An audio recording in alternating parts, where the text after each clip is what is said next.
AP Lang Period 7. Today, we're going to talk about communism. Ha! I meant comma usage. We will teach you comma usage based on Strunk's teachings in the Elements of Style. Let's start with rule number 4, which states that a comma must be placed before a conjunction when introducing an independent clause. The example that Strunk provides states, "I have heard the arguments but am still unconvinced." If this sentence lacked the comma or the conjunction, it would be considered incorrect. Let's take a look at another example, shall we?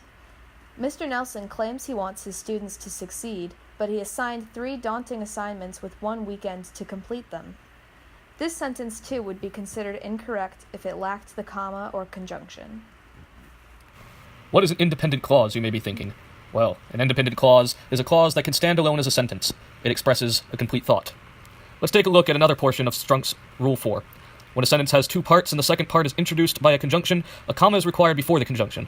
However, when a comma is required after an introductory clause and precedes the second independent clause, an additional comma is not needed to follow the conjunction.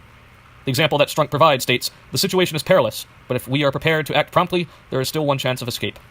This sentence would be incorrect if it lacked the second comma. Let's take another look at an example, shall we? "I really wanted to cry, but if we didn't finish the project, Mr. Nelson would beat us mercilessly." The sentence, too, would be considered incorrect if it lacked the second comma. You don't remember what a conjunction is? Don't worry, I'm Caitlin the Conjunction Wizard, here to refresh your memory. A conjunction is a word that links other words, phrases, and clauses together. But let's talk about Strunk's last key point in Rule 4. If the relationship between 2 statements is close and the subject is the same for both clauses, a comma should be used if the conjunction is but. However, a comma should not be used if the conjunction is and. Here's the example that Strunk provided. He has had several years' experience and is thoroughly competent. If he had placed a comma before the and this would be wrong. Let's look at another example. I wanted to work on my free choice essay, but was burdened with constructing a 17-minute presentation about commas. If there was not a comma before the but in the sentence, it would not be correct. Now it is time for rule number 5. Do not join independent clauses with a comma.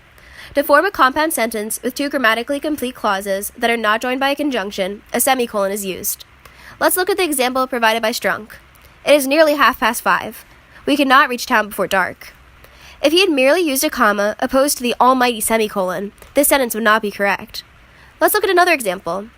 Mr. Nelson is a smart man. He uses semicolons. If this sentence lacked a semicolon, it would not only be grammatically incorrect, but it wouldn't make sense either. Tisk tisk, Mr. Nelson.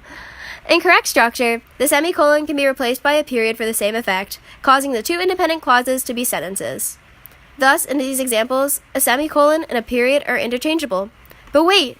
The semicolon rule has a critical exception. A comma should be used when the clauses are short and similar in form, or when the tone of the sentence is conversational. The example provided by Strunk states, "Man proposes, God disposes." Another example is, "Mr. Nelson is love, Mr. Nelson is life." Without the comma, these sentences would lack the fluid conversational tone. Now that brings us to rule number 6, which states, Never break sentences in 2. Do not use periods for commas. Strunk provides the example. She was an interesting talker, a woman who had traveled all over the world and lived in half a dozen countries. This would be correct if a comma was provided after she was an interesting talker. Another example is, Mr. Nelson was a comedic genius, a man who drew reference from his fake children and unlikely appearance to Ellen DeGeneres. This too would be correct if a comma was provided after Mr. Nelson was a comedic genius. There's one exception, however. One is able to utilize an empathetic word or expression to serve the purpose of a sentence. The example that Strunk provides states, "Again and again he called out." No reply. This sentence would not maintain the same magnitude if a comma was used in place of the period. Another example is, Mr. Nelson listened to the agonized whines of his students. He smiled. This too would not hold the same emotional meaning if the period was replaced by a comma.